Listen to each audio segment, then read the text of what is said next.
आदाब दोस्तों, मैं हूँ गालिब कमाल और मेरे साथ है नॉन कन्फर्मिस्ट। और हमने आपसे जो वादा किया हुआ था कि हम अर्ली इंडियंस की जो किताब है उसका कंप्लीट रिव्यू आपके सामने पेश करेंगे, वो मेरी कुछ कोताही रही जिसकी वजह से मैं बिजी था और मैं अवेलेबल नहीं था पिछले 2 वीक्स। तो हमने 2 वीक्स इसको नहीं किया, मगर आज हम इसका 9th पार्ट करने जा रहे हैं। इस पार्ट के अंदर हम काफी चीजें, यमनाया कल्चर, सिंतासा कल्चर और इनके बारे में हम डिस्कस करने वाले हैं। तो नॉन कन्फर्मिस्ट, वेलकम आपको। Hello, Ghalib. Welcome to you and to everyone else. Khush Amdeed. तो कोई बात शुरू करने से पहले आप कहेंगे या हम राइट सीधे स्लाइड्स की तरफ Bas, जाएं? I'm looking forward to the ninth part presentation ka, to pehle let's start it.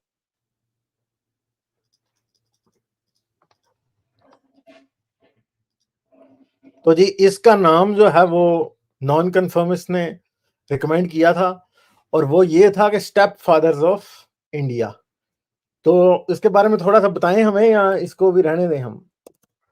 मैं इंट्रोडक्शन दे देता हूँ हम्म, बताएं बताएं, जरूर बताएं। का।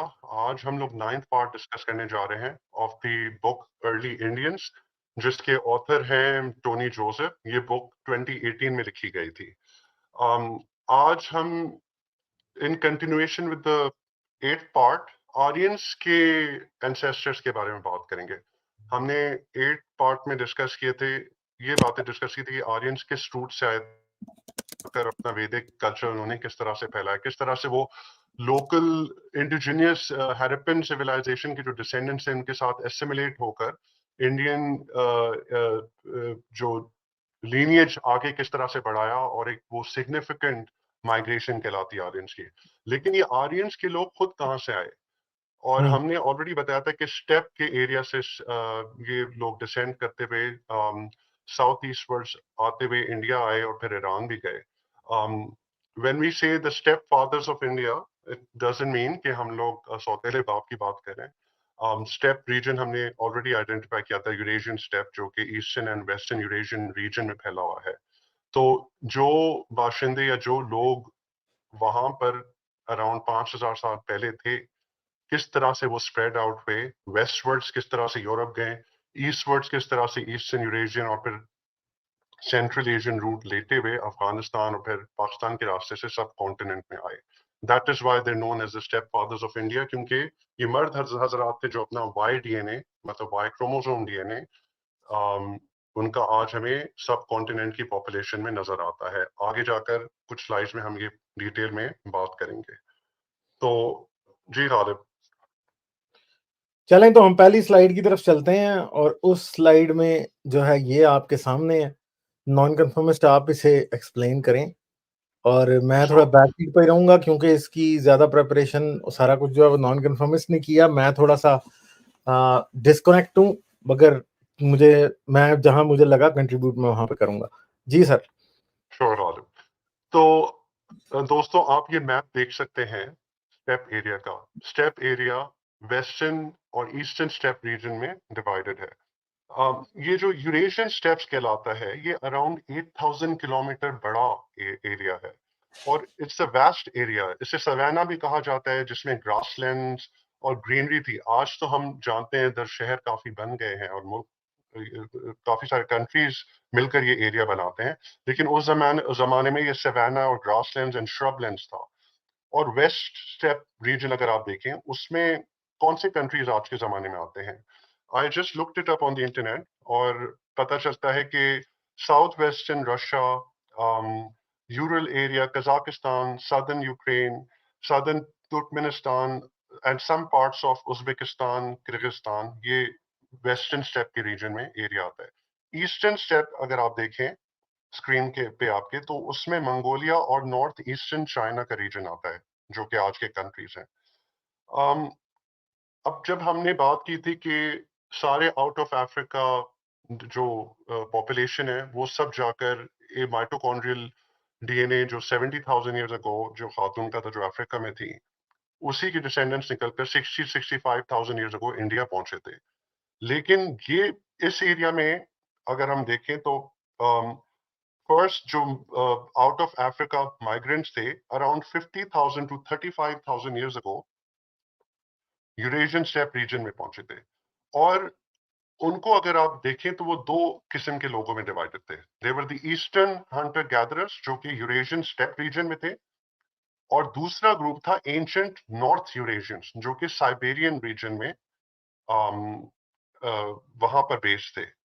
ये साइबेरियन रीजन के जो एंशिएंट नॉर्थ यूरेशियंस थे, ये वही लोग थे जो आगे जाकर अराउंड 16,000 साल पहले रशियन कॉन्टिनेंट की जो शेल्फ है, जहां जिसे बेरिंग स्ट्रेट से या बेरेंजिया कहा जाता है, वहां से माइग्रेट करते हुए अमेरिकन कॉन्टिनेंट में चले गए। और जो पीछे रह गए वो ईस्टर्न हंटर गैदरर्स थे, जिनके डिसेंडेंट्स इवेंचुअली जाकर दूसरे ट्राइब्स में और कल्चर्स बनाएंगे, जो कि eventually lead करेगा into the Yamnaya culture and subsequently to the the Aryan culture.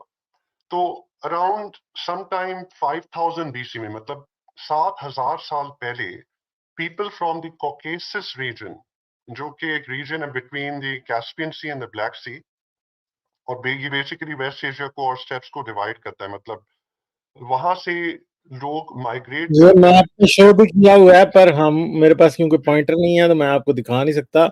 ये आप देखें, टर्की लिखा हुआ है मैप में और जी काजाकिस्तान लिखा हुआ है। इसके दरमियान में टर्की के नॉर्थ में ब्लैक सी है, और उसके जी ईस्ट में अगर आप देखें तो कैस्पियन सी है, और उसके दरमियान आपको एक एरिया नजर आ रहा है, कॉकस माउंटेन्स। तो ये वहां की बात जी कर रहे हैं नॉन कन्फर्मिस्ट। जी। और आज के मॉडर्न एरिया में कुछ रीजन आपको कैसस और स्टेप रीजन में थोड़ी ओवरलैप्स भी देखते हैं। अगर आज देखें तो मॉडर्न कंट्रीज में Georgia, Armenia, Azerbaijan, parts of southern Russia ये आता है। तो जो लोग यहाँ पर ऑलरेडी, जो फर्स्ट जो हंटर गैदरर्स या ईस्टर्न हंटर गैदरर्स थे, वो यहाँ से माइग्रेट कर कर थोड़ा ईस्टवर्ड्स आना शुरू हुए, and they started populating the western steppe region जो आपको नजर आ रहा है। तो जब ये कॉकेसस रीजन से वेस्टर्न यूरेशियन स्टेप्स में आने शुरू हुए, तो उन्होंने अपनी नई नई सेटलमेंट्स और ड्वेलिंग्स बनाना शुरू की। जो अपना इनका कल्चर था वो लाना शुरू, उनका नोमैडिक लाइफस्टाइल था वो उन्होंने इंट्रोड्यूस करना शुरू किया as they moved eastwards and populated the western steppe region. Ji Ghalib, आप पहले दूसरी साइड पे चलें या एक्सप्लेन हाँ करें जी, आगे? चलिए अगली स्लाइड पे चलते हैं। तो ये हम आपको सिर्फ ये बता रहे थे यहाँ पे कि ये जो स्टेप्स के लोग हैं वो कौन से हैं। तो स्टेप्स के लोग जो हैं टर्की के नॉर्थ से शुरू हो रहे हैं, और हमारे यहाँ कहीं जाके पाकिस्तान के नॉर्थ ईस्ट में कहीं जाके बहुत दूर खत्म हो रहे हैं, रशिया के रीजन के अंदर। ठीक है, तो ये मंचूरिया और मंगोलिया, ये सारा एरिया जो है ये स्टेप्स का एरिया कहलाता है, ईस्टर्न और वेस्टर्न, जैसे कि नॉन कन्फर्म इसने बता दिया। तो चले हम आगे चलते हैं। चलें चलें, आप ही बताएं सर। तो आज आप हम लोग यमनाया पीपल की बात करेंगे, जैसे गालिब ने स्टार्टिंग में इंट्रोडक्शन दिया। ये उन आर्यंस के एंसेस्टर्स थे। तो द फर्स्ट प्री हिस्टोरिक पैस्टोरलिस्ट जो स्टेप रीजन में बेस्ड थे, उन्हें हम यमनाया पीपल कहते हैं, जो कि अराउंड 3300 बीसी से लेकर 2600 बीसी में इस एरिया में मुकीम थे। मतलब 5,500 साल से लेकर 4,500 साल के अरसे के बीच में ये काफी ज्यादा इस यूरेशियन वेस्टर्न यूरेशियन स्टेप्स के रीजन में आ बसे थे। ये वही पीरियड है दोस्तों जिसमें एक ट्रांजिशन भी हो रहा था from the late copper age and the early bronze age में। तो हमें पता है कि कॉपर एज अराउंड 4,500 बीसी से लेकर 3,500 बीसी तक थी, और ब्रॉन्ज एज अराउंड 3,500 साल बीसी से लेकर 3,000 या 2,900 बीसी तक रही। तो जब सिविलाइजेशन या सेटलमेंट कॉपर एज से निकलकर ब्रॉन्ज एज में दाखिल हो रही थी, उसी वक्त ये यमनाया पीपल जो कि pastoralists थे, they had migrated into this region. अब ये एक बहुत स्पेसिफिक रीजन है विद इन द ऑस्ट्रेलिस्ट से वेस्टर्न मुराद वो यूरेशियन। लोग हैं जो कि थोड़ा बहुत एग्रीकल्चर करते हैं, मगर ज्यादा उनका गुसर बसर किसके ऊपर होता है, जी वो उनके जानवरों पे होता है। तो उन्हें पैस्टोरलिस्ट जी कहते हैं। वो जो है वो ऐसी जगहों पे रहते हैं जहां पे उनके जानवर चर सकें और ऐसा करें। तो ये जो यूरेशियन एग्जैक्टली स्टेप्स थे वहां पे ये रहते थे। एग्जैक्टली। और इसी में आप देखें जो वेस्टर्न यूरेशियन रीजन है, बहुत स्पेसिफिकली जो इसको हाईलाइट किया जाता है, जहां यमनाया पीपल ओरिजिनेट करते हैं, उसको पॉन्टिक कैस्पियन रीजन कहते हैं। जिसमें आज का मॉडर्न यूक्रेन, सदर्न रशिया और कजाकिस्तान है। इस एरिया को कजाक स्टेप्स भी कहा जाता है। तो ये यमनाया पीपल जो थे वो अपनी एंसेस्ट्री उनसे डिराइव करते हैं जो कि कॉकेसस रीजन में थे या ईस्टर्न हंटर गैदरर्स थे जो ऑलरेडी वहां से माइग्रेट कर आए थे। अगर हम उनकी बात करें तो eastern hunter gatherers were the forefathers of this Yamnaya people. तो अराउंड 3700 बीसी मतलब 5700 साल पहले कॉकेसस रीजन से it became basically Maykop culture का एक वहां इमर्जेंस हम देखते हैं which had a very strong influence on the Yemenite people. और ये भी कहा जाता है कि उस वक्त जो लैंग्वेज ये लोग बोलते थे वो एक ईस्टर्न प्रोटो यूरोपियन लैंग्वेज थी जो कि यमनाया पीपल जो कि कॉकेसस रीजन में जब इनके एंसेस्टर्स थे या जो फोर फादर्स थे वो एक प्रोटो यूरोपियन लैंग्वेज बोलते थे और ये इवेंचुअली माइग्रेट कर पोंटिक कैस्पियन रीजन में आए जिससे कजाक स्टेप्स कहा जाता है। ये यमनाया लोगों ने एक अब उस वहां के उस वक्त जो मैकॉप कल्चर है उसे अडॉप्ट किया जो कि नेबरिंग पॉपुलेशंस में था। जो उस जमाने के Hunter gatherers eastern hunter gatherers में एक कल्चर जो उभर चुका था उसको इन्होंने एक तरह से इनहेरिट किया बिकॉज इनके एंसेस्टर्स ही थे वो लोग। अब ये मेकॉप कल्चर क्या है? It was basically bronze era archaeological culture से कहा जाता है जो कि अराउंड 4000 बीसी से 3000 बीसी के पीरियड में फ्लरिश कर रहा था। जिस तरह से हमने बताया कि कॉपर एज खत्म हो रही थी और ब्रॉन्ज एज शुरू हो रही थी तो उस खत्म और शुरू होने के फेज के बीच में मैकॉप कल्चर डेवलप कर रहा था जिसमें इन्होंने बहुत high quality metal work produce करना शुरू किया। और ब्रॉन्ज आर्टिफैक्ट्स मिलते हैं, टूल्स मिलती हैं, पॉटरी एंड वेपन्स मिलते हैं, ऑर्नामेंट्स और ज्वेलरीज मिलती हैं। तो उसी वक्त wheel wagon and horse was basically adopted क्योंकि मेटल तो एक तरह से तैयार हो चुका था और उसको फिर जब ब्रॉन्ज आया तो ब्रॉन्ज में और कॉपर में फर्क ये था कि ब्रॉन्ज में एक इट्स बेसिकली उसमें एलॉय होता है टिन का जो उसे और ज्यादा मजबूत बनाता है। Copper if you use it in jewelleries it's okay but in weapons वो थोड़ा सॉफ्ट मेटल होता है। तो आप ये देखिए कि ये एक तरह से ट्रांजिशन हो रही है towards stronger forms of metal जो कि वेपन्स में और एग्रीकल्चरल टूल्स में भी यूज हो सके। जी गालिब।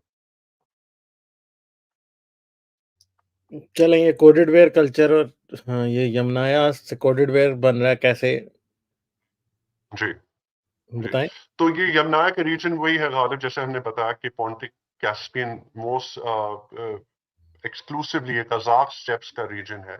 यहाँ पर ऑलरेडी ये जो लोग क्या कहते हैं कॉकेसस रीजन से माइग्रेट कर आए तो ये कल्चर मैकॉप कल्चर यहाँ बना। फिर इसमें नजर आ रहा है कि किस तरह से it moved towards making a corded ware culture in Eastern Europe. जब हम लोग बात करते हैं व्हील्स वैगन्स एंड हॉर्सेस की तो यमनाया पीपल उन्होंने ऑलरेडी परफेक्ट कर दिया था मेटल को। उसके टूल्स बनाने शुरू कर दिए थे और ऑब्वियसली वहाँ ये जो एरिया है हमने ऑलरेडी मेंशन किया कि Eurasian steppes had vast grasslands and savanna का रीजन था। तो द ओनली वे ये ट्रैवल कर सकते थे long distance was using horses and carts और व्हील इस वक्त तक इजाद हो चुका था इनके पास आ चुका था। तो लार्ज पार्ट्स ऑफ जो यूरेशियन जो स्टेप्स था वो वैसे उस जमाने में भी अनइनहैबिटेबल इसलिए थे क्योंकि रिवर्स वर नॉट एवरीवेयर। ठीक है, they may have received less rain लेकिन जहां रिवर्स थी जहां रिवर वैलीज थी वहां ये ज्यादा पॉपुलेशन बसी हुई थी। लेकिन चूंकि इनके पास हॉर्स और वैगन्स और व्हील्स आ गया था ये टेक्नोलॉजी तो they were using those horses to go long distance to be able to trade. ये वे ऑक्सेस और पानी भी हॉर्सेस साथ उन कैरी कर लेते थे और बड़ी चीजें कैरी कर लेते थे जानवरों और कार्ट्स की वजह से। जी और ये पानी भी रिवर से लेकर उसको जो उनकी ट्रांसपोर्टेशन थी वैगन और ऑक्सेस और ऑक्सन एंड हॉर्स लगाकर ये दूर दूर विलेजेस तक भी ये सप्लाई कर रहे थे ट्रेड भी कर रहे थे। तो जो इतना बड़ा लैंडस्केप था जहां पर हर जगह रिवर नहीं था सिर्फ सर्टेन रिवर वैलीज में पॉपुलेशन बच सकती थी इनकी ट्रांसपोर्टेशन ने इनको अलाउ किया कि एक्सपैंड कर सकें और दूसरी सेटलमेंट्स तक अपना ट्रेड कर सकें या उनको ऑक्यूपाई कर सकें। जी हम्म गॉट इट। चलें आगे चलते हैं। हाँ जी, तो यमुनाया की माइग्रेशन का जो असर है वो क्या हुआ, चलें बताएं, फिर आप ही बताएं। जी, तो इन्होंने, जैसे हमने बात की कि ब्रॉन्ज एज शुरू हो चुकी थी जब ये लोग दे केम इनटू बीइंग, तो मेटलर्जी को उन्होंने काफी मास्टर और परफेक्ट किया। मैंने ऑलरेडी पीछे बताया था कि alloy of copper and tin को साथ कर कर जो ब्रॉन्ज के टूल बनते हैं वो ज्यादा हार्ड होते हैं। तो ये technology basically they used it, they extracted metal जमीन से, उसको माइन करते थे, फिर उनको सेपरेट करते थे उनकी ओर से, स्मेल्टिंग और उसको रिफाइन करते थे, और फिर उसमें एलॉयज डालकर जैसे टिन, उसको हार्ड एलिमेंट्स में या हार्ड वेपन्स में कन्वर्ट करते थे। तो इससे इनके जो हथियार थे उनमें इंक्रीज स्ट्रेंथ, इंक्रीज ड्यूरेबिलिटी आ गई। ये टेक्नोलॉजी बेसिकली इन्होंने, इस टेक्नोलॉजी ने यमनाया लोगों को एक बहुत बड़ा एडवांटेज दिया, and it allowed them to break into Europe 3000 BC में, मतलब अराउंड 5000 साल पहले के टाइम पीरियड में दे स्टार्टेड मूविंग इनटू यूरोप। जो यूरोप का ईस्टर्न साइड है उस तरफ ये मूव होना शुरू हो गया, जिस तरह से पहले मैप में हमने दिखाया। अम, अब अगर ये 3000 बीसी में यूरोप में पहुंचे थे, उसके 1000 साल बाद ये हमें इंडिया में या साउथ एशिया में नजर आते हैं। तो basically the Yamnaya people first migrated towards their west side, मतलब इन ईस्टर्न यूरोप, वहां पर ये कॉर्डेड वेयर कल्चर फैलाएंगे। उसके 1000 साल बाद आपको इनके डिसेंडेंट्स नजर आएंगे इन साउथ एशिया। ये जो नया इन्फ्लक्स शुरू होता है लोगों का, it basically gave birth to the corded ware technology या कल्चर कह सकते हैं, जो हमने पीछे स्लाइड में बताया था, विच वॉज अराउंड 2900 बीसी। तो अगर 3000 बीसी में ये यूरोप की ईस्टर्न एरिया में पहुंच गए, इन्होंने कोडेड वेयर कल्चर को इंट्रोड्यूस किया।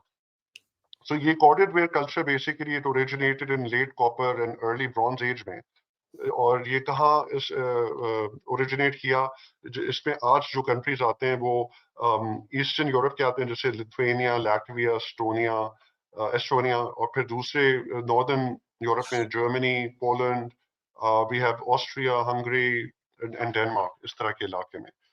अब ये कल्चर जो है, it refers to very distinct styles of pottery, जो कि ट्विस्टेड कोड इम्प्रेशंस उसमें बनी हुई थी, वो जहां जहां मिल रही है। तो आर्कियोलॉजिस्ट को पता चल रहा है कि यमनाया लोगों ने जब ईस्टर्न यूरोप को ऑक्यूपाई किया, वहां पर ये प्रैक्टिस या ये पॉटरी की टेक्नोलॉजी इंट्रोड्यूस कराई गई, जो कि उस पूरे एरिया में फैलती गई। एंशियंट डीएनए जो मिला है जर्मन साइड से, वो ये बताता है कि जो लोग बेरिड थे उनकी बेरियल साइड से कॉर्डेड वेयर पॉटरी मिली है, और उनका जब डीएनए टेस्ट किया है तो उनकी 75% एंसेस्ट्री जो है, it comes from the groups that are related to the Yamnaya people, और रिमेनिंग जो डीएनए है 20-25% वो मैच करता है जो यूरोपियन फार्मर्स या हंटर गैदरर्स थे उस जमाने के, उनसे करता है। मतलब ज्यादा डीएनए इनका यमनाया पीपल से मैच करता है, जो कि अराउंड 3000 ईयर्स, 3000 बीसी, मतलब 5000 साल पहले ऑलरेडी वेस्टवर्ड्स जाकर ईस्टर्न यूरोप को ऑक्यूपाई करने शुरू हो गए थे from the Kazakh steppe region. अब ये जो, सॉरी जी, हाँ कुछ बोल रहे हैं? नहीं, बिल्कुल आप बता रहे हैं, बताएं जी आप। जी। तो इनकमिंग यमनाया जो थे, they were also responsible for another culture. तो हमने कोटेड वेयर कल्चर की तो बात की है, लेकिन बेल बीकर कल्चर भी इन्होंने फैलाया। और bell beaker basically is a style of pottery. वो जिस तरह से घंटी होती है, या अगर उसको अपसाइड डाउन कर दे एक बेल को, वो पॉटरी उस शेप की दिखती है। उस तरह ये के बर्तन। कल्चर इन्होंने, जी, ये कल्चर वैसे इन्होंने नहीं फैलाया था, सॉरी इन्होंने इंट्रोड्यूस नहीं किया था। आइबेरियन पेनिनसुला, जिसमें स्पेन और पोर्चुगल का एरिया है, जब Yamnaya people reach that Iberian peninsula, उन्होंने ये ऑलरेडी जो कल्चर वहां बेल बीकर था उसको अपनाया और उसको फर्दर नॉर्दर्न साइड पे स्प्रेड किया, मतलब सेंट्रल यूरोप में, इटली की तरफ, थोड़ा राइट की तरफ सेंट्रल यूरोप में किया, वेस्टर्न यूरोप में, यूके, आयरलैंड, इस इन इलाकों में, and all the way to northern Europe, Germany में और स्कैंडिनेवियन एरियाज में। तो they were the ones to spread the bell beaker culture, but they did not start this culture. Corded ware का culture इन्होंने स्टार्ट किया था, however. हाँ जी, तो ये कॉर्डेड वेयर पॉटरी है, इसके ऊपर इस तरह के इन्होंने पैटर्न बनाए होते हैं, तो ये कॉर्डेड वेयर जो है ना वो पॉटरी है। और कॉर्डेड वेयर का जो कल्चर का और उसके जो रेमिनेंट्स हैं वो हमें ग्रेट ब्रिटेन तक से मिले हैं, क्योंकि ये वहां तक पहुंचे हुए थे। स्टोन हेंज बनाने वाले लोग और थे, मगर बाद में फिर ये पहुंचे और इन्होंने वहां पे पॉपुलेशन रिप्लेसमेंट एक हिसाब की हुई। वो किस वजह से हुई होगी हमें नहीं पता, हो सकता है वो कोई बीमारी साथ ले गए हो, कुछ और ले गए हो, ठीक है। तो 10% जो है ना इंसेस्ट्री सिर्फ और सिर्फ आज ग्रेट ब्रिटेन में पुराने फार्मर से पाई जाती है, बाकी 90% जो है ना वो बेल एंड बीकर कल्चर वाले लोगों की तरफ से पाई जाती है, इवन के नेदरलैंड्स में भी। हाँ जी, नॉन कन्फर्मिस्ट इस बारे में कुछ ऐड करेंगे आप? नहीं गालिब, ठीक है अच्छा जी, चलें ये हम जी। तो मरीजा। ये जो खातून है हम्म मरिया गेम्बूटस, इनकी तस्वीर है 1950s में। She was basically a Lithuanian American archaeologist. उन्होंने कुर्गन हाइपोथेसिस प्रपोज किया था, जो कि actually is based on archaeological discoveries जो इन्होंने डिग्स की थी in this 50s in the Pontic Caspian region, जो कजाक स्टेप्स का रीजन है। वहां उनको जो आर्कियोलॉजिकल डिग्स में जो बैरियल साइट्स मिली हैं, देर अराउंड 3300 बीसी की, मतलब आज हम्म से 5300 साल पुरानी। हम्म अच्छा, उनकी जो डिस्टिंक्ट बैरियल माउंड्स हैं उनको कुर्गन्स कहते हैं। एंड वहां से पेस्टरल कल्चर का एविडेंस मिला है इन द फॉर्म दैट कि उनके कैरेक्टरिस्टिक्स शो करते हैं कि हॉर्स डोमेस्टिकेशन हो गई थी। ब्रॉन्ज की मेटलर्जी, जो कि हमने पीछे बताया आप लोगों को, किस तरह से मेटल एक्सट्रैक्ट होते थे, उसको रिफाइन किया जाता था, वो उसका एविडेंस मिला है। और एक नोमैडिक लाइफ स्टाइल का एविडेंस भी मिला है उस बैरियल साइट से। ये पॉन्टिक कैस्पियन की डिस्कवरी ने एक्चुअली एक तरह से जूम इन किया इस कजाक स्टेप का या पॉन्टिक कैस्पियन का एरिया, कि मोस्ट लाइकली यमनाया कल्चर यहाँ से ही उभर कर निकला था। अच्छा, हम्म डॉक्टर मारिया गेम्बुटस जो है वो शी बिलीव दैट ये जो नोमैडिक लाइफस्टाइल के लोग थे, यमनाया लोग, they were speaking a proto Indo European language and she called them the Yamnayas. और ये वही लोग थे जो इवेंचुअली यूरोप में मूव किए in groups, in different groups, and अपनी जो इंडो यूरोपियन लैंग्वेज थी इनकी, proto Indo European language, along with the pottery style या वेपन कल्चर या डिफरेंट जो उनका डिजाइन था, मेटल टूल्स थे, वो सारी चीजें इन्होंने कल्चरल ट्रांसफर के थ्रू वहां पहुंचाई। लेकिन ये भी बिलीव करती थी, क्योंकि जो आर्कियोलॉजिकल डिग्स में जो ग्रेव्स मिली हैं, कि they might be some military action, कि इन्होंने समहाउ जो लोकल वहाँ यूरोपियन फार्मर्स थे या हंटर गैदरर्स थे, उनकी पॉपुलेशन में अपने आप को मुसलत कर उनका कल्चर खत्म किया। जो लोकल्स थे, एविडेंस मिलता है कि they may have switched from the Mediterranean cult of mother goddess, कि वो मदर गॉडेस को वर्शिप करते थे, and then they started moving to a patriarchal society. जब ये यमनाया लोग, जो कि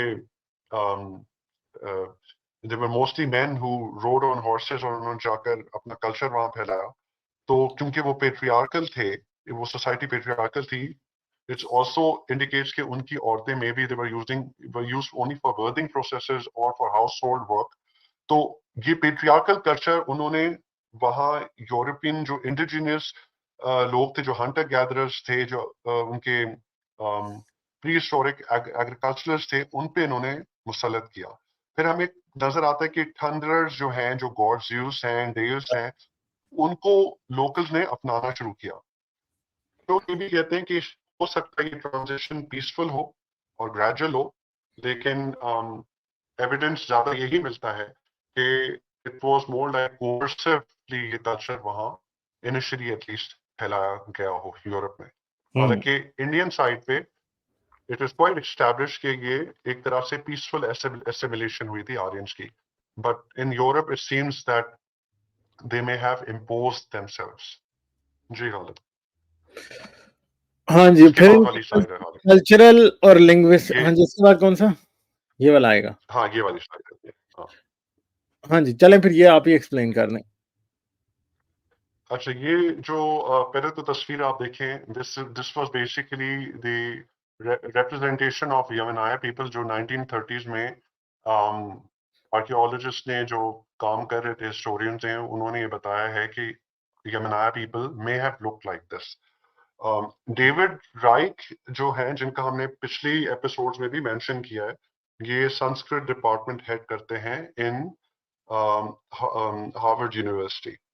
वो उनका ये कहना था कि एक certain type of Yamnaya Y chromosome DNA मिलता है यूरोपियन पॉपुलेशन में, जो कि ये बताता है कि only limited number of people from Yamnaya ने अपनी जीन स्प्रेड की। मतलब उनका भी एक पर्टिकुलर ग्रुप का सेगमेंट मिल रहा है यूरोपियन पॉपुलेशन में, जो ये दिखाता है कि जो यमनाया लोग थे जो इवेंचुअली यूरोप में ब्रेकआउट किए, वो उन्हीं लोगों का एक डीएनए खास उन यमनाया लोगों का मिलता है, which means that not all the Yamnaya people migrated. एक खास ग्रुप था जो माइग्रेट कर यूरोप में ब्रेक इन कर गया, और they started meeting with other जो वहां पर जो कल्चर था, जो हंटर गैदरर्स का। अच्छा, अब इन्हीं लोगों में माइटोकॉन्ड्रियल डीएनए जो है यमनाया में, वो डाइवर्स मिलता है। अगेन इस बात की अलामत है कि these Yamnaya people had a patriarchal society. ये जब मूव करते थे तो ये मेन जो मूव जहां जहां से ये जाते थे, वहां जो खवातीन थी या जो जो इंडिजिनियस पॉपुलेशन थी, वहां अपनी फैमिली स्टार्ट करते थे। तो इन यमनाया लोगों की जो जो इनका जो डीएनए मिला है, उनका माइटोकॉन्ड्रियल डीएनए बहुत डाइवर्स है, विच मीन्स कि इनकी खुद की माएँ काफी ज्यादा डिफरेंट एरिया से आए हैं, because they kept moving in different directions, and it shows के इनका जो मिटर्नल डीएनए है may have it's based on जहां जहां इनके एंसेस्टर्स माइग्रेट कर रहे थे, वहां की लोकल वुमेन के साथ ये लोग फैमिली स्टार्ट कर रहे थे। नाउ द फैक्ट दैट कि वाई क्रोमोसोम डीएनए जो है इनका नजर आता है in much larger populations of Europe and South Asia, it shows कि यमनाया पीपल या ऑनवर्ड जो आर्यंस थे, वो ज्यादा सक्सेसफुल थे टू स्टार्ट फैमिलीज और टू कम्पीट विद मेट्स। तो आर्यंस की अगर जीन मिलती है तो उससे, और जब हम कहते हैं इंडिया में कि ये एक पीसफुल ट्रांजिशन या एसिमिलेशन थी, और इनका डीएनए ज्यादा northern India, north western India और पाकिस्तान की साइड पे मिलना का ये इस बात का भी एविडेंस है कि they had an advantage somehow to start और to compete for local mate. जो लोकल इंडिजिनस इंडियन वुमेन थी, may be they were preferring these Aryans, और सिमिलरली यूरोप में दीज यमनाया पीपल। नाउ मगर ये भी तो जब हो ये सकता है यमनाया, ना कि ये बाय फोर्स ले रहे हो, जी ये भी तो हो सकती है फिर बात। जी जी, वो भी एक थ्योरी है, लेकिन यूरोप में तो definitely Ghalib by by force. Force, by coercion इन्होंने अपना कल्चर फैलाया। तो मतलब जैसे जिन सेटलमेंट्स और विलेजेस में जहाँ हंटर गैदरर ट्राइब्स थी, या यूरोपियन फार्मर्स जो प्री हिस्टोरिक फार्मर्स थे, उनके विलेजेस में हमला कर कर उनकी औरतों को they would take them into possession और उनके साथ फैमिली स्टार्ट करते थे। तो यूरोप में तो क्वाइट बहुत स्ट्रॉन्ग एविडेंस है, ग्रेव्स में मिलता है कि मैस ग्रेव्स मिली हैं, साइट्स जहां पर इनका कल्चर मतलब नजर आता है कि यमनाया पीपल में have invaded those tribes. India में मे भी जो है एक तरह से पीसफुली भी एसिमिलेशन, क्योंकि हम आर्यन माइग्रेशन थ्योरी अब बोलते हैं, आर्यन इन्वेजन थ्योरी नहीं बोलते। तो पीसफुल एसिमिलेशन हुई हो, लेकिन somehow Indian women also were preferring the Aryans. तभी नॉर्थ वेस्ट और पाकिस्तान की साइड पे आपको आर्यन डीएनए भी ज्यादा मिलता है। अब यमना लोग जो थे वो ऑल्सो वेंट टू यूरोप, और उन्होंने कॉर्डेड वेयर कल्चर क्रिएट किया, जिस तरह से हमने बात की थी 2600 बीसी में, मतलब आज से 4600 साल पहले यमनाया देन स्प्लिंटर्ड। हमने बात की जैसे कॉर्डेड वेयर कल्चर में इन्होंने सिंताश्ता कल्चर भी शुरू किया और एंड्रोनोवो कल्चर भी शुरू किया यूरोप में, जो आगे जाकर हम बात करेंगे। Each culture had its own style था, उनका अपना डिस्टिंक्ट फीचर था, और पता चलता है कि वो ओरिजिनली कहाँ से आ रहा है। जी जी गालिब, आई थिंक अब नेक्स्ट स्लाइड इसके बाद वाली है। जो पहले नहीं, वाली है। उसके बाद वाली है। नहीं, इसके बाद की बाद आप वाली है। जाए। अच्छा, हाँ ये वाली है। जी ये, टेक्नोलॉजिकल और कल्चरल इनोवेशंस जो उन्होंने की थी। हाँ जी जी। जी। तो तो ये ये नेक्स्ट टाइम हाँ आप कर 21 लें, मैं कर। मैं करता हूँ, अगर आपको कुछ लगा जी कोई कमी पेशी तो पूरी कर देना आप। श्योर। सिंथास्ता कल्चर जो है ये कहाँ इमर्ज हुआ? 2100 साल पहले सिंथास्ता कल्चर जो है ना, ये उराइस में जो है ना ये सामने आया। और इनके कल्चर की एक सिग्निफिकेंट बात क्या थी कि ये रथ बनाते थे, यानी चैरियट बनाते थे, घोड़े ये ब्रीड करते थे और बड़े जबरदस्त किस्म के वेपन्स बनाते थे। और खास तौर पे यूरेशिया के अंदर इनका बहुत इम्पैक्ट हुआ, यानी रशिया और यूरोप के इलाकों के अंदर, ठीक है।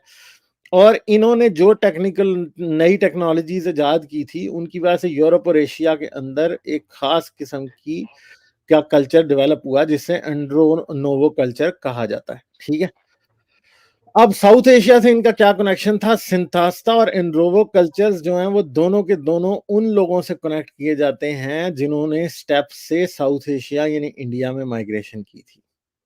और इसको किस बेस पे कहा जाता है? डेविड एंथनी की रिसर्च ये कहती है कि सिंथास्ता और अरखीम की जो साइट के ऊपर जो रिचुअल्स मिल की का एविडेंस मिला है वो ऋग्वेदा से मिलते जुलते हैं, जिससे ये पता चलता है कि इन दोनों के दरमियान, ऋग्वेदा के लिखने वाले लोगों के दरमियान और ये एंड्रोनोवो और सिंतास्ता वाले जो लोग हैं, सेंट थास्ता जो लोग हैं, इनके दरमियान एक कनेक्शन था जिसे तकरीबन 1100 बीसी तक पीछे ट्रेस किया जा सकता है। यानी तकरीबन 3100 साल पहले तक ये माइग्रेशन वो कह रहा है कि जारी थी और इन इलाकों का आपस में एक्टिव कनेक्शन था।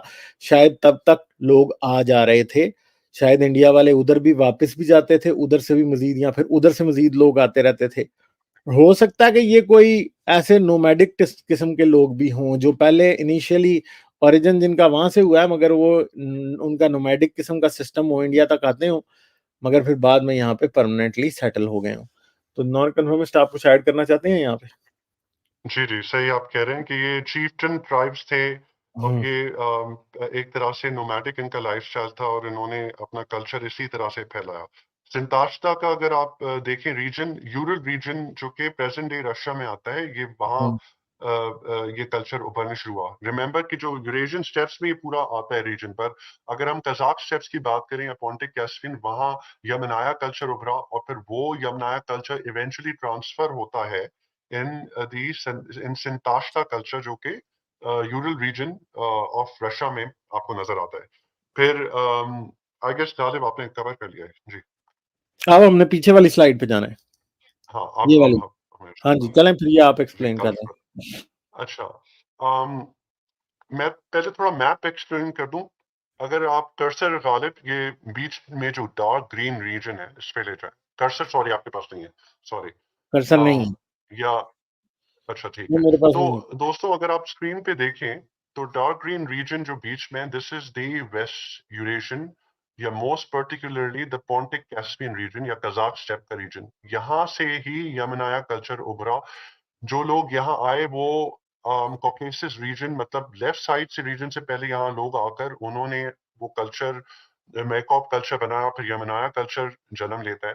अगर आप ये देखें कि इवेंचुअली रेड जो एरो है वो सिंताष्टा रीजन की तरफ जाता है जो कि यूरल रीजन है in Russia. And eventually Sintashta move होते होते एंड्रोनोवो कल्चर बनता है। And eventually if you see bottom में जहां वैदिक कल्चर है, 1500 बीसी टू 2000 बीसी का पीरियड है जब ये वैदिक कल्चर बनकर इंडिया में आता है या साउथ एशिया में आता है। इसी की बरक्स अगर आप ये सिंताफ्ता के रीजन में दोबारा देखें, येलो जो एरो नीचे की तरफ साउथ जा रहा है वो इरेनियन कल्चर में इवेंचुअली ट्रांसफॉर्म होता है। हमें ये भी पता है कि ऋग्वेदा और इरेनियन बुक अवेस्ता में बहुत सिमिलैरिटी है। अवेस्ता में इन्हीं लोगों को आर्यास कहा गया है। वैदिक कल्चर में इन लोगों को आर्यंस मतलब आर्या कहा गया है। And both words have the same meaning which is called of noble blood या nobled ones. Now, अगर आप दोबारा से ग्रीन रीजन देखें जहां पर जो जो कजाक रीजन है, जो पॉन्टिक कैस्पियन का डार्क ग्रीन बीच में जो रीजन है, वहां से आप ब्लैक एरोज निकलते हुए देख रहे हैं। तो before the migration happen towards and reach India, जो वैदिक कल्चर, ये उससे 1000 साल पहले ही इन्होंने माइग्रेट करना शुरू कर दिया था टुवर्ड्स ईस्टर्न यूरोप। आप ब्लैक एरोज देखें काफी डायरेक्शन में ये यमनाया कल्चर या यमनाया पीपल आर गोइंग, तो they going into eastern Europe और वो फैलते हुए सेंट्रल यूरोप तक पहुंच रहे हैं। कुछ सदर्न यूरोप की तरफ जा रहे हैं। ग्रीस में आप देखें, ग्रीक में भी एक ब्लैक एरो आ रहा है। And basically Yamnaya culture transformed or translated into Greek culture जिसमें फिर हमें माइथोलॉजीज जो मिलती हैं, ग्रीक की जो इलियड है, जो पोम, जो होमर की पोम है, उसमें और वैदिक कल्चर में जो कि ऋग्वेदा है, उसमें बहुत ज्यादा सिमिलैरिटीज हमें मिलती हैं। मतलब वेदास के बाद जो महाभारत की स्टोरी है और जो स्टोरी ग्रीक कल्चर में है, जिसे हम लोग इलियड कहते हैं, उसमें काफी ज्यादा सिमिलैरिटीज है, विच मीन्स के एंसेस्टर्स जो थे इनके वो सेम थे। They originated in the Eurasian steppes, most particularly the Kazakh region. वहां से निकलकर ये पहले यूरोप की तरफ गए, फिर वही ग्रुप इवेंचुअली साउथ एशिया की तरफ आया और ईरान की तरफ गया। और इन्होंने ही आगे जाकर बेल बीकर कल्चर, अगर आप बिल्कुल एक्सट्रीम पे देखें, स्पेन की साइड पे ये 2500 बीसी तक पहुंच चुके थे, और वहां से ये बेल बीकर कल्चर पर्पल में आप देखेंगे ऊपर की तरफ फैल रहा है, जो कि ऑलरेडी वहां के जो लोकल हंटर गैदरर्स कहें या यूरोपियन फार्मर्स कहें, उनका कल्चर था। लेकिन यमनाया पीपल व्हेन दे इन्वेडेड और assimilated in that side of the world, जो कि आइबेरियन पेनिनसुला है, वहां से ये फिर सेंट्रल यूरोप और नॉर्दर्न और वेस्टर्न यूरोप तक बेल बीकर कल्चर दे गए। नाउ इसी स्लाइड पे जो बात लिखी हुई है, बेसिकली जो बुक है, the book horse, sorry, the horse, the wheel and the language, जिसके ऑथर गालिब ने पीछे बताया डेविड एंथनी थे, और गालिब ने ऑलरेडी बताया कि वो पॉइंट आउट करती है similarities with the Rigveda. Rigveda जो है उसमें जो बातें लिखी हुई हैं और जो एविडेंस हमें कल्चरल और आर्कियोलॉजिकल एविडेंस जो रशियन साइड से मिल रहा है, उसमें बहुत ज्यादा सिमिलैरिटीज मिल रही है सिंताष्टा में और ऋग्वेदा में। अब आर्कियोलॉजिस्ट ये कहते हैं कि ऋग्वेदा बेसिकली ओरल ट्रांसमिशन के through it was passed down the line, but all of these stories, they, the mythologies, उनका रूट एक ही है। ये बेसिकली बताती है similarities and strong links of the Aryans, कि उन्होंने वेदास बयान किए, या they passed it down through oral transmission. और फिर कल्चरल जो डिग्स हैं, आर्कियोलॉजिकल डिग्स, उसमें हमें घोड़े जो मिल रहे हैं, मोस्ट पर्टिकुलरली वो बता रहे हैं उनकी जो आर्कियोलॉजिकल जो उनकी बैरियर्स हैं, जो जिस तरीके से उन घोड़ों को बैरी किया गया है, वो ये इंडिकेट करता है कि ये कल्चर समहाउ सेम थे। अगर आप वर्स 1:162 जो कि ऋग्वेद में है उसको पढ़ें, तो उसमें आपको जो जिस तरह से हॉर्स को सैक्रिफाइस करने का लिखा हुआ है, it actually matches the same sacrifice जो हॉर्सों की होती थी, और जिस तरह से उसे ग्रेव्स में लेआउट किया जाता था इन दी सिंताष्टा कल्चर। मैं अगर ये पढ़ लूं गालिब, ऋग्वेद की वर्स, इट्स बेस, जी, it's, I think it's book 1 verse 162 और chapter 1 162। It says, quote, keep the limbs undamaged and place them in the proper pattern, cut them apart, calling out piece by piece।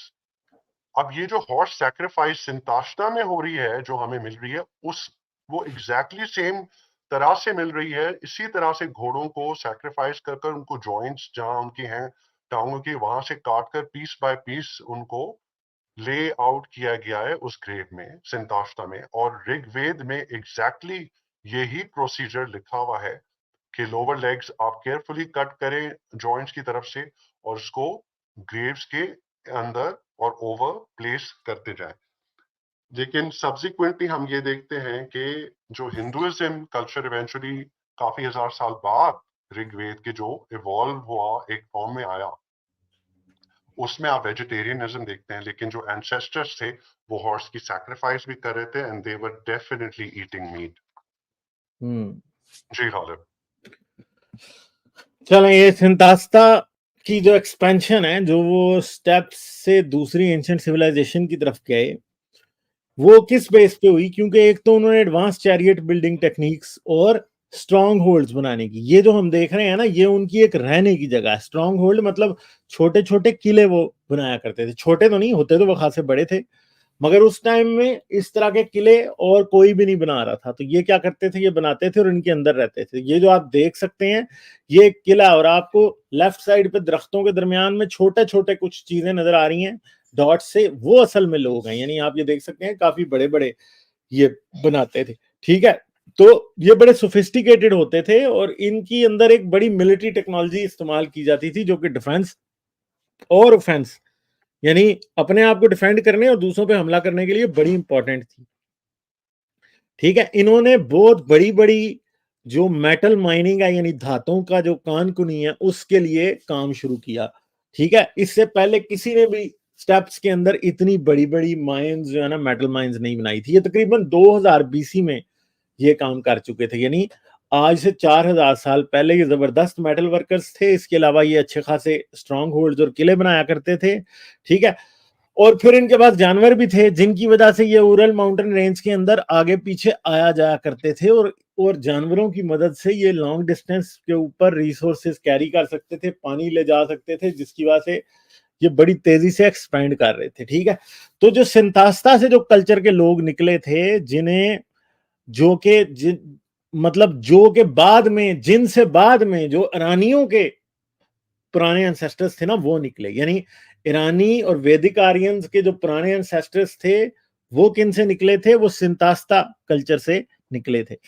और इन्हों का एक बहुत ही जबरदस्त किस्म का रोल था नॉर्दर्न स्टेप कल्चर को दूसरी एंशिएंट सिविलाइजेशन से कनेक्ट करने में, क्योंकि ये वो लोग थे स्पेशल, अरानियन और इंडियंस के जो एंसेस्टर्स थे, आर्यन एंसेस्टर्स, उनकी बात हो रही है। ठीक है, जेनेटिक एविडेंस जो बैक्टीरिया मेरेग्नियाना आर्कियोलॉजिकल कॉम्प्लेक्स से जो मिलता है, वो ये बताता है कि स्टेप के जो लोग थे वो साउथ एशिया की तरफ 2100 बीसी में, यानी आज से 4100 साल पहले माइग्रेट कर रहे थे। और वो इस बात की टाइमिंग को कंफर्म करता है, बाद में और भी बातों के थ्रू जो है ना, ये बातें कंफर्म होती हैं कि ये 2100 बीसी में इस तरफ ट्रैवल कर रहे थे। जी, नॉन कंफर्मिस्ट। जी गालिब बिल्कुल सही कह रहे हैं कि हमने लास्ट प्रेजेंटेशन में बताया था बैक्टीरिया मार्जियाना आर्कियोलॉजिकल कॉम्प्लेक्स में जो माइग्रेशन हुई थी वो 4100 इयर्स अगो, मतलब 2100 बीसी में जेनेटिक एविडेंस मिलता है उन स्टेप एंसेस्टर्स का, जिसको गालिब ने कहा कि वो सिंताश्ता के ही लोग थे, क्योंकि हम बता रहे हैं वो स्टेप एंसेस्टर्स यमनाया से किस तरह से ब्रेक आउट कर कर डिफरेंट कल्चर्स में कन्वर्ट हुए, सिंताश्ता कल्चर में, फिर एंड्रोनोवो, और फिर इवेंचुअली बैक्टीरिया मार्जियाना कॉम्प्लेक्स की रीजन, जो कि नॉर्दर्न अफगानिस्तान और सदर्न उज्बेकिस्तान का रीजन है, जहां ऑक्सिस रिवर फ्लो करता है। यहाँ पर 4100 इयर्स अगो, मतलब 2100 बीसी में पहुंचे थे, और उसके बाद आपको उनका एविडेंस मिलता है साउथ एशिया में। जी चलें अगली स्लाइड पे चलते हैं। चलें ये भी आप फिर पिराक के हॉर्सेस के बारे में बता दें, और बता दें। जी, तो पिराक के जो हॉर्सेस हैं, पिराक इज बेसिकली बलूचिस्तान में आर्कियोलॉजिकल साइट है, जो कि डिग करने के बाद इनको हॉर्स का एविडेंस मिला इन फिगरीन्स, जो क्ले में और टेराकोटा फिगरीन्स मिली हैं।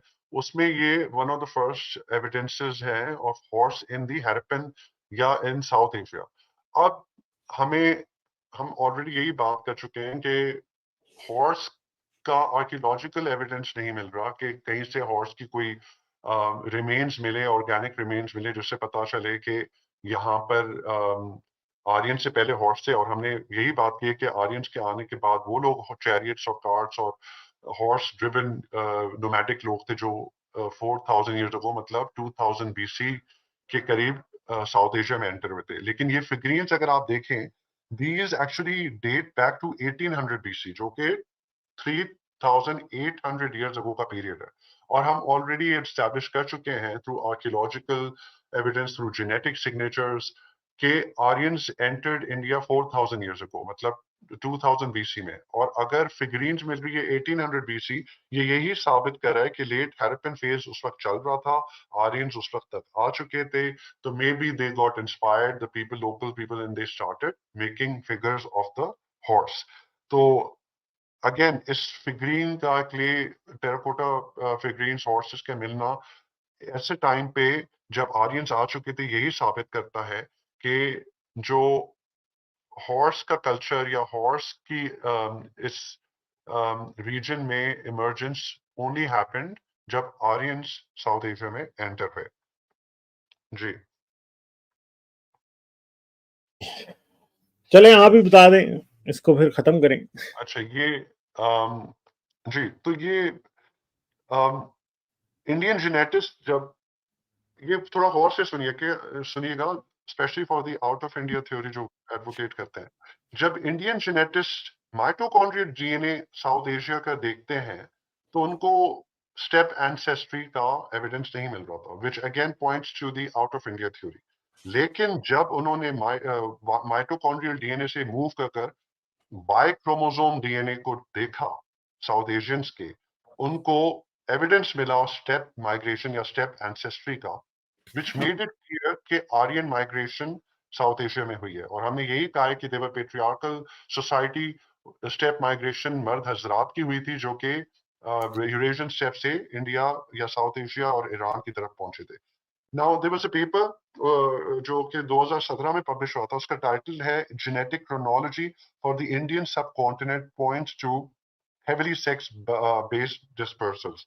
ये इस पेपर में बात की गई है जो माइग्रेशन सेंट्रल एशिया से हुई ड्यूरिंग द ब्रॉन्ज एज, मतलब जो पोंटिक कैस्पियन कजाक स्टेप से फिर इवेंचुअली ये लोग सेंट्रल एशिया से एंटर हुए इंडियन सब कॉन्टिनेंट में during the bronze age, was basically male driven। हम यही बात कर रहे हैं कि वाई डीएनए में पता चल रहा है स्टेप एंसेस्ट्री, क्योंकि ये मर्द हजरात थे जो इवेंचुअली इंडियन सब कॉन्टिनेंट में पेट्रियार्कल और पेट्रोनियल सोसाइटी लेकर अपनी आए, and they brought their Indo European proto Indo European language. ये वही लोग हैं जिन्होंने वैदिक कल्चर इंट्रोड्यूस किया इंडिया में।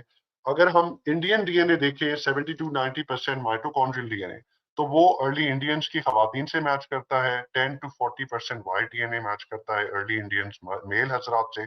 मतलब 90 मतलब around 60 to 90% white DNA match करता है with the steppe ancestors. That is why we title this presentation steppe fathers of India, मतलब ऑफ South Asia. It includes Pakistan, it includes India as well.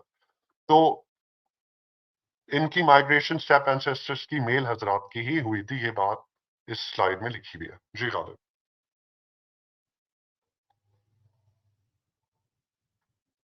चलें आप करें सर एक्सप्लेन।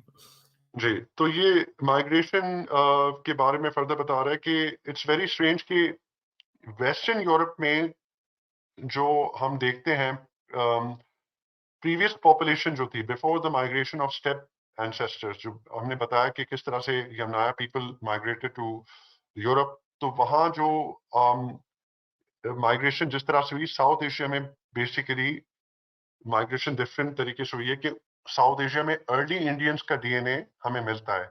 लेकिन जो Europe में आप देखें, जब ये यमनाया ट्राइब्स जब मूव कर उन्होंने पॉपुलेट किया, तो उनका जो प्रीवियस डीएनए जो hunter gatherers, original hunter gatherers का डीएनए था इंडिजिनियस यूरोपियंस में, वो हमें आज we find it in only single digits. मतलब अराउंड 90% डीएनए यमनाया लोगों का सेप एंसेस्टर्स का यूरोप में मिलता है। मोस्ट ऑफ द इंडिजिनियस या हंटर गैदरर या पुराने जो प्री हिस्टोरिक यूरोपियन फार्मर्स था, उनका डीएनए लेस देन 10% अब रह गया है। लेकिन इंडिया में, साउथ एशिया में, we have been able to retain our ancestral DNA as well, क्योंकि एसिमिलेशन से मर्द हजरात की हुई, और समहाउ मिटर्नल डीएनए तो हमें पता है कि 70 to 90% हमारा माइटोकॉन्ड्रियल डीएनए अर्ली इंडियंस से मिलता है। लेकिन अगर हम ओवरऑल देखें बोथ पिटर्नल एंड मिटर्नल, जो हमारा पेरेंटल डीएनए है वो 50 to 65% अर्ली इंडियंस से फिर भी मिलता है। बट यूरोपियंस का जो है, they ended up losing their ancestral DNA जो उस वक्त की इंडिजिनियस पॉपुलेशन का था। जब यमनाया लोग आए, उन्होंने ज्यादा अपना डीएनए वहां पर फैलाया, both maternal and paternal in Europe. That is why उनकी परसेंटेज ओरिजिनल डीएनए की कम हो गई है। अब ये अपना नेटिव यूरोपियन लैंग्वेजेस भी लाए। आज हम देखें जो, सॉरी, ये अपनी प्रोटो इंडो यूरोपियन लैंग्वेज लाए। उसके आने की वजह से जो उस जमाने में prehistoric native European languages थी, for instance Basque and other language जो आज हमें मिलती है, जिस तरह से हंगेरियन, फिनिश एंड एस्टोनियन, वो कम लोग या बहुत कम मुल्कों में बोली जाती हैं। 94% लैंग्वेजेस जो यूरोप में हैं, they're all Indo European language. मतलब जो यमनाया के लोग थे, उन्होंने अपनी language they brought it to Europe. And similarly India में अगर हम देखें, तो लोकल इंडिजिनियस या प्री आर्यन लैंग्वेज ज्यादा रिटेन हुई है। 75% इंडो यूरोपियन लैंग्वेज बोली जाती है, जिसमें हमें पता है Sanskrit, Hindi, Sindhi, Punjabi, Marathi, Bengali, all such, even Sinhalese included है, इरानियन लैंग्वेज, पर्शियन, ये सब इंक्लूडेड है। लेकिन 20 to 25% जो ओरिजिनल लैंग्वेज थी नेटिव इंडियंस की बिफोर द आर्यंस केम, वो अब भी रिटेन है in the form of Dravidian languages. जी गालिब। मगर यूरोप में सब कुछ उल्टा हो चुका है कि वहां पे उनका ओरिजिनल जो है वो तकरीबन लॉस्ट है, हाँ बल्कि जी, बहुत कम थोड़ा हो बचा गया है। है। हाँ, मगर हमारे पास जी साउथ इंडिया में जो ओरिजिनल इंडियंस है वो बचे हुए हैं। ठीक है, तो ये जी बात आ गई यहाँ पे।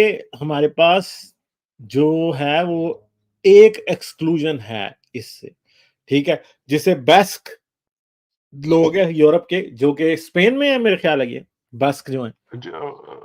गालिब स्पेन में बेस्क बोली जाती है, सम प्लेसेस इन फ्रांस में भी बोली जाती है, और मे बी शायद थोड़ा ईस्टर्न रीजन में भी। हाँ, तो बेस्क लैंग्वेज जो है असल में वो इंडो यूरोपियन लैंग्वेज नहीं है, वो ओरिजिनल यूरोपियन लैंग्वेज है। ठीक है, जो बेस्क जी लोग हैं वो वो उन लोगों के डिसेंडेंट हैं जो कि ओरिजिनल यूरोप के बाशिंदे थे, जिनको इंडो आरियंस ने रिप्लेस किया बाद में, उनके थे। तो बास्क जो है उनकी एंसेस्ट्री अर्ली यूरोपियन फार्मर्स से आती है या हंटर गैदरर्स से आती है, और उनका ज्यादा डीएनए जो है इनसे आता है बजाय स्टेप के लोगों के।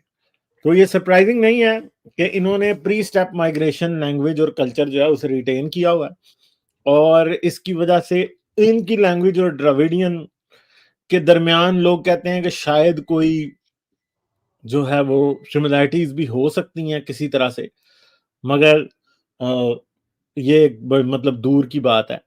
सही है, मगर ये आगे ये ऐसे लोग थे जो कि असल में स्टेप्स के माइग्रेंट्स की डोमिनेंस से बच गए थे असल में। ठीक है, कुछ ऐड करना है जी, इधर आप? नहीं नहीं, सही, आपने सही कहा कि हम देखते हैं कि यूरोप में जो before the migration of Yamnaya people या स्टेप एंसेस्टर्स, जो European languages, proto European languages थी, उनमें से Basque and exception of few other languages वो ही बच गई हैं। Majority Europe Indo European language बोलता है। जी हाँ, और वो जो मैं यहाँ पे कहना चाह रहा था, वो मेरा मतलब ये था कि इन लोगों में और द्रविडियंस में ये सिमिलैरिटी है कि ये भी आर्यंस की जो माइग्रेशन है उसे सरवाइव किए हैं। लैंग्वेज का वैसे ही मेरे मुंह जी से लफ्ज निकल गया, उनको सरवाइव किए हैं। अच्छा, चलें, आप ये भी बता दें फिर, ये तो एक आधी रह गई है बस। जी, तो अगर आप लोगों को याद हो, हमने जब बुक रिव्यू किया था survival of the sickest by Sharon Moalem, उसमें हमने बात की थी कि किस तरह से डिजीज एक सर्टेन पॉपुलेशन को अफेक्ट नहीं करती, या एक सर्टेन पॉपुलेशन को इम्यूनिटी होती है, लेकिन वो जब फिर माइग्रेट करते हैं, जिस न्यू पॉपुलेशन से मिलते हैं, वहां जाकर वो डिजीज, अगर एक नई पॉपुलेशन एक्सपोज होती है, तो उनके पास they may not have that immunity, और फिर हम्म वो डिजीज से उनको लगकर उनकी डेथ्स हो सकती हैं। नाउ ये थ्योरी इसमें बुक में इन्होंने बताया कि इट कुड बी के जो माइग्रेंट्स आए थे, स्टेप माइग्रेंट्स एंसेस्टर्स, जब माइग्रेट कर साउथ एशिया में आए, तो ऑब्वियसली वो सिर्फ अपनी प्रोटो इंडो यूरोपियन या वैदिक कल्चर सिर्फ नहीं लाए थे, they obviously must have brought other things as well, like whatever diseases जो उनको थी, जिनसे उनको तो इम्यूनिटी थी, लेकिन हो सकता है कि जो लोकल इंडिजिनियस लोग थे, जो पॉपुलेशन थी साउथ एशिया में, हैरप्पन सिविलाइजेशन जो कि ऑलरेडी एक डिक्लाइन पीरियड से चल रही थी, may be they got expose to that disease and started dying. Maybe Aryans ने ये डिजीज ऐसी उनको दी हो जिसकी वजह से उनमें डेथ होना शुरू हो गई हो, अननोइंगली उनको ये पास की हो। लेकिन again this is all speculation, we don't know ऐसा हुआ है कि नहीं हुआ। We still need more evidence. जो जैसे इंडियन साइड पे जो हड़प्पन सिविलाइजेशन या इंडस वैली सिविलाइजेशन की साइड है, वहां पर ज्यादा काम होता है, आर्कियोलॉजिकल डिग्स होती रहती हैं। अगर वहां ऐसा एविडेंस मिलता है, then more light can be thrown on this theory. लेकिन so far it's just a theory. हमें ये पता है कि decline of Harappan civilization happened जब घाघर हाकरा रिवर जो है on the eastern side, जो हिंदुस्तान की साइड पे था, वो ड्राई होना शुरू हुआ, तो that disrupted the trade routes. उसकी वजह से ड्राउट हुआ, एग्रीकल्चर इफेक्ट हुआ, लोगों को पानी नहीं मिल रहा था, खाना नहीं मिल रहा था, जो दूर दराज के गांव थे वो भी सफर कर रहे थे, उनके पास सप्लाईज नहीं पहुंच रही थी। और ये सिर्फ पहली दफा यहाँ नहीं हुआ है, अक्सर सिविलाइजेशन हमें पता है, मेसोपोटामियन रीजन में, इजिप्शियन सिविलाइजेशन, चाइना में काफी सिविलाइजेशन इस तरह से डिक्लाइन में गई हैं because of the river drawing up. तो एग्रीकल्चर सोसाइटी डिपेंड ही करती है पानी पे, अगर बिकॉज ऑफ क्लाइमेटिक चेंज पानी कम होना शुरू हो जाए तो वो डिक्लाइन आ सकता है। इसको घाघर हाकरा रिवर ही कहते हैं, this is not the Saraswati river जो ऋग्वेद में लिखा हुआ है। हम लोग देखते हैं आउट ऑफ इंडिया जो थ्योरी एडवोकेट करते हैं वो उसको सरस्वती रिवर कहते हैं। उस जमाने में एक तो ये लफ्ज नहीं था, we don't know, and Saraswati river को कहते हैं may be a mythical river या it could be a river in Afghanistan, not in the side of India और पाकिस्तान। सो हाँ तो देखिए, आपको ये पता भी है कि बुक ऑफ जेनेसिस के भी गीहॉन और पीसॉन के दो रिवर ऐसे हैं कि जो कि नहीं है। जी ये भी बहुत ज्यादा बातें करते हैं कि दजला और जी फरात के साथ जी वो बहते थे। तो ये को पता नहीं, शायद कोई सिमिलर प्रॉब्लम है ये इन रिलीजन्स का, कि सब में ही कहीं ना कहीं कोई मतलब रिवर मिसिंग है। क्या पता। चलें आगे चलते हैं। हम्म। अच्छा जी, तो जी जेनेटिक और exactly. Cultural weave of Europe and South Asia.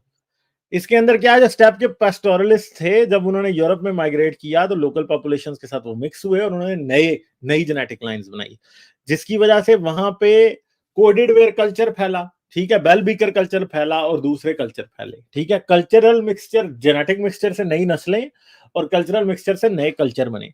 South Asia में ये जो जब ये आए तो ये हड़प्पन्स के साथ मिक्स हुए, जिसकी वजह से नया जेनेटिक क्लस्टर बना जिसे एंसेस्ट्रल नॉर्थ इंडियंस कहा जाता है, ठीक है। एंसेस्ट्रल नॉर्थ इंडियंस बने इससे। हड़प्पन्स जो हैं वो जाके मिक्स हुए साउथ इंडिया के लोगों के साथ, तो उनसे एंसेस्ट्रल साउथ इंडियंस बने, ठीक है। हम एंसेस्ट्रल नॉर्थ इंडियंस और साउथ इंडियंस पे इस सीरीज की पहली दूसरी एपिसोड्स में काफी लंबी चौड़ी बातचीत कर चुके हैं, ठीक है। फिर जो सब्सीक्वेंट इंटरेक्शंस हुए एंसेस्ट्रल नॉर्थ इंडियन और साउथ इंडियन ग्रुप्स के दरमियान, उनकी वजह से डिफरेंट रीजन्स जो हैं उनमें डिफरेंट किस्म की जेनेटिक चेंजेस आई, ठीक है। और इसकी वजह से इंडिया के अंदर जो आज जितनी डाइवर्स पॉपुलेशन जेनेटिक्स है, वो सारी की सारी एंसेस्ट्रल नॉर्थ इंडियन और साउथ इंडियंस के एडमिक्सचर की वजह से और इस वजह से पाई जाती है, ठीक है। नॉन कन्फर्मिस्ट कुछ ऐड करेंगे यहाँ पे? नहीं गालिब, आपने बस एक्सप्लेन कर दिया। एक क्वेश्चन भी आया था आपके जी लिए। जी जी जी। उसमें ये पूछा है किसी ने, आई थिंक स्क्रॉल करके ऊपर अगर आप देखें, I'll just read it out. Did the Aryans really migrate to North India from Eurasian areas? Are they genetically different from South Indians? तो गालिब ने ऑलरेडी बात क्लैरिफाई कर दी है कि साउथ इंडियन जो रेस है, जो हैरपिन के डिसेंडेंट्स थे, जब वो ये वाला है। माइग्रेट करना, जी, जब वो माइग्रेट करना शुरू हो गए थे टूवर्ड्स द साउथ साइड, और वहाँ के जो ऑलरेडी जो साउथ पेनिनसुला के लोग थे उनके साथ उन्होंने जो फैमिली स्टार्ट की, उनको ancestral north sorry ancestral south Indians कहा जाता है। वेरेज जो जिस तरह अभी गालिब ने बताया कि जो आर्यंस थे, जो स्टेप एंसेस्टर्स थे, उन्होंने जो हैरपिन के डिसेंडेंट्स के साथ फैमिली शुरू की, उस लाइन से जो लोग या कौम निकली उसको एंसेस्ट्रल नॉर्थ इंडियंस कहा जाता है, जो इंडिया के नॉर्थ, नॉर्थ वेस्ट और पाकिस्तानी साइड पे है। जी ठीक है, चलें जी, ये हमारी थी आखिरी स्लाइड, ठीक है। अब मैं जरा दो सुपर चैट्स आई हुई हैं जो कि मेरे ख्याल कल की आई हुई हैं। अदाब GK and nonconformist, sorry wouldn't be able to see the stream live, will see it later and ask question if any in Saturday stream, full support to the book series. बहुत शुक्रिया Khan x Ismaili, आप हमेशा हमें याद दिलाते रहते thank हैं। You. हम थोड़ा सा सॉरी, पीछे 2 वीक्स हमने नहीं किया, बट अभी होपफुली रेगुलरली करेंगे। और मेरा नॉन कन्फर्मिस्ट का और सब्सटेंशिया का इरादा ये है कि आगे से हम जो बुक क्लब की जितनी भी सीरीज करेंगे उस सारी को हम मेन स्ट्रीम जो है ना उससे सेपरेट रखेंगे, ताकि वो एक जगह पे आपको मिले और आप उससे फायदा उठा सकें, ठीक है। तो खान एक्स इस्माइली बहुत शुक्रिया, और मोमो ने भी एक सुपर स्टिकर भेजा था, मोमो का भी बहुत शुक्रिया। तो नॉन कन्फर्मिस्ट स्टैंड पे कुछ कहना चाहेंगे आप?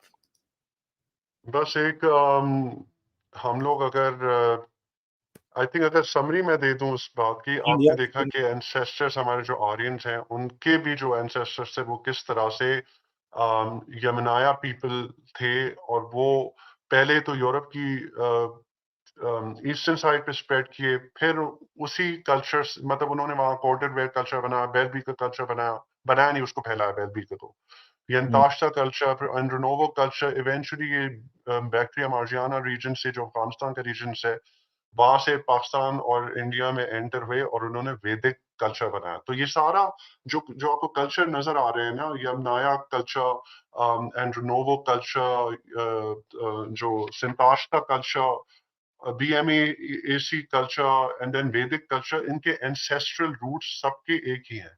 जेनेटिक सिग्नेचर हमें मिलते हैं फ्रॉम यूरेशियन स्टेप्स, ये फुटप्रिंट जेनेटिक मिल रहा है, ये लोग जिस ट्रेल से आए ये भी पता चल रहा है, लेकिन इंडियन एंसेस्ट्रल DNA रिवर्स में हमें नहीं मिलता। तो मैं काफी कमेंट्स हम लोग गौर से देख रहे होते हैं वीडियो के नीचे, लोग कह रहे होते हैं कि आर्यन माइग्रेशन थ्योरी डीबंक हो चुकी है, आप किस जमाने में रहते हो। तो ये बिल्कुल गलत है। देखिए 95% archaeologist, population geneticist, paleo geneticist, linguist scholar जो है, एंथ्रोपोलॉजिस्ट, वो सब आर्यन माइग्रेशन को इसलिए मानते हैं क्योंकि उसका scientific, genetic, archaeological, linguistic evidence है। इंडिया में मैं ये देख रहा हूँ जो नहीं मानते वो इस बेसिस पे नहीं मानते कि हम वेस्टर्न लोगों की बात क्यों सुने नहीं, और और इसके हम अपने आर्कियोलॉजिस्ट को क्यों ट्रस्ट नहीं करें। तो रामा को किधर फिट करेंगे, ठीक है, और एग्जैक्टली अपनी जितनी महाभारत है और अपनी ये जो है इसको कहाँ फिट करेंगे। तो भाई वो तो फिर मसला है ना, वो दुनिया के हर रिलीजन का इशू यही है, ठीक है। तो हम एग्जैक्टली और ये लोग महाभारत का आपने बहुत इंटरेस्टिंग मेंशन किया गालिब, महाभारत का, कि इनका एक आर्कियोलॉजिस्ट है, I don't remember the name, वो भी आउट ऑफ इंडिया थ्योरी को एडवोकेट कर रहा था। एक तरफ साइंस की बात कर रहे थे वो उस प्रेजेंटेशन या अपनी डिस्कशन में, then he was talking about the authenticity of Mahabharata. ऐसे तो फिर ग्रीक्स भी कहें कि जो हाँ उनकी इलियड है पोएम, उसमें भी कोई सच्चाई है। अगर आप कह रहे हैं आपके गॉड्स हैं जो उड़ रहे हैं, या इस तरह के उनको जो सारे उसमें इरेशनल और सुपरस्टिशियस बातें लिखी हुई हैं, जो सूडो बातें जो साइंस को डिफाइन करती हैं, तो अगर आप उसको आर्कियोलॉजिकली ढूंढेंगे तो फिर इट शोज कि आप you're not taking a scientific approach. So less than 5% I would say archaeologists are advocating out of India theory, लेकिन repeatedly हर दफा यही एविडेंस मिल रहा है, genetic evidence, archaeological evidence, linguistic evidence, कि माइग्रेशन स्टेप रीजन से, most particularly Pontic Caspian से, दो directions में हुई है जो आज हमने बहुत डिटेल में बताया है। वो ही हमारे स्टेप एंसेस्टर्स हैं, वो ही स्टेप फादर्स हैं ऑफ इंडिया एंड पाकिस्तान। चलें, जी तो चलें दोस्तों, हम इस स्ट्रीम को यहाँ पे एंड करते हैं। ये आज हमारा यही इरादा था कि हम सिर्फ इसको एक्सप्लेन करेंगे, और अभी हम आगे इस सीरीज में मेरे ख्याल है हमारी एक एपिसोड और रहती है, दो रहती। आई थिंक गालिब एक या दो, we try to end it in one episode. हाँ, तो एक एपिसोड और रहती है, उसके बाद हम अपनी एवोल्यूशन पे सीरीज शुरू करेंगे, जिसमें हम बेसिक्स से एवोल्यूशन शुरू करेंगे और आपको जेनेटिक्स पे जाके एडवांस एवोल्यूशन के ऊपर एंड करेंगे। तो ये हमारा इरादा है। उस नेक्स्ट वाली में वो किसी बुक पे बेस्ड नहीं होगी, वो मैं, नॉन कन्फर्मिस्ट और सब्सटेंशिया निग्रा मिलके उसे डिजाइन करेंगे प्रॉपर। एक इस तरह का होगा कि वो आपको स्टेप बाय स्टेप एवोल्यूशन समझाने के लिए लेके चलेगी, और एंड तक आपको बिल्कुल एडवांस लेवल की एवोल्यूशन हम उसके अंदर समझाएंगे। तो उसके लिए आप तैयार हो जाएं। अभी आप इस चैनल को सब्सक्राइब करें, लाइक करें। आप इस चैनल को पेट्रियन पे सपोर्ट कर सकते हैं, सुपर चैट, सुपर थैंक्स के थ्रू सपोर्ट कर सकते हैं, जो आज किसी ने नहीं भेजी इस एक घंटे में, ठीक है। और बाय मियां कॉफी के थ्रू भी आप मुझे सपोर्ट कर सकते हैं, इस चैनल को सपोर्ट कर सकते हैं। बाय मियां कॉफी का लिंक जो है वो इस वीडियो की चैट में पिन किया हुआ है, तो आप उस पर जाके भी बाय मियां कॉफी के थ्रू भी गालिब कमाल चैनल को और इस चैनल की एफर्ट्स को सपोर्ट कर सकते हैं। तो नॉन कन्फर्मिस्ट एंड पे कुछ और आप कहना चाहेंगे, यहाँ बस एंड करें?